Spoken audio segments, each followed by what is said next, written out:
Hello mga boss, nandito naman po tayo sa isang video na kung saan mag-a-adjust po tayo ng tappet screw.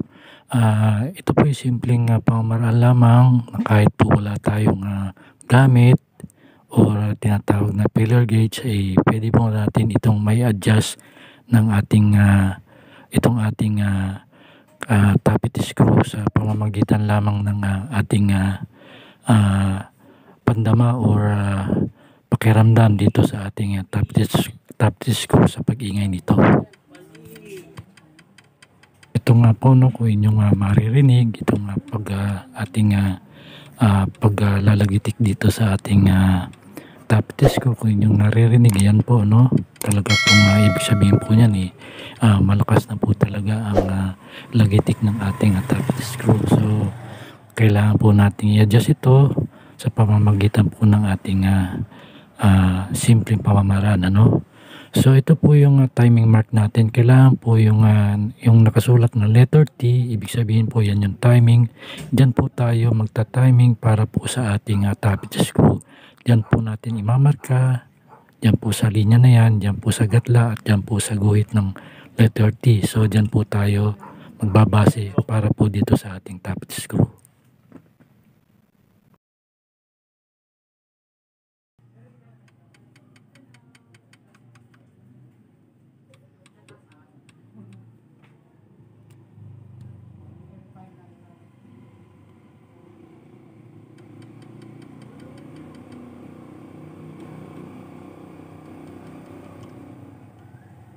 Una po natin gagawin ay ating luluwagan itong tappet screw nut. Ganyan po, luwagan po natin ito. At once na naluwagan na natin ito, ay siyempre po ay yung ating tinatawag na tappet screw ay maluwag na rin po yan. So iikot lang po natin ng clockwise itong ating screw. Pero unti-unti lang po no, para po hindi po sumobra, kasi po kapag sumobra naman maaari pong hindi na po gumalaw or mag-play ang ating screw. So kailangan po natin ang pakiramdam na unti-unti lang po natin na babawasan ang pag-ingay kanina, nararamdaman natin kanina na malakas na pagtunog. Dahan-dahan lang po natin higpitan ito at higpitan na itong ating screw nut. So para po mabawasan ang ingay nito. Reminder lang po kapag mag-adjust tayo nito, kailangan po hindi po sobra ang ating paghigpit dito sa ating or pag-adjust dito sa ating tappet screw.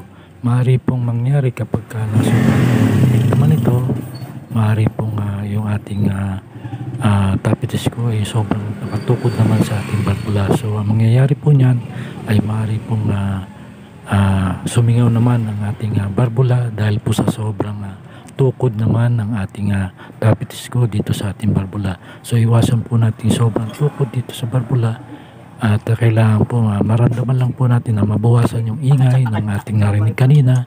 So bawasan lang po natin ang ingay. So yun po, maaari po mabawasan na ang paglagitik nitong ating barbula o itong ating tappet screw dito sa ating barbula. So mabawasan po yung ingay.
boss, ganun lamang po ang ating ginawa para po maiwasan o mabawasan ang pag-ingay ng ating top disc screw. So sana po nakatulong sa inyo at maraming salamat.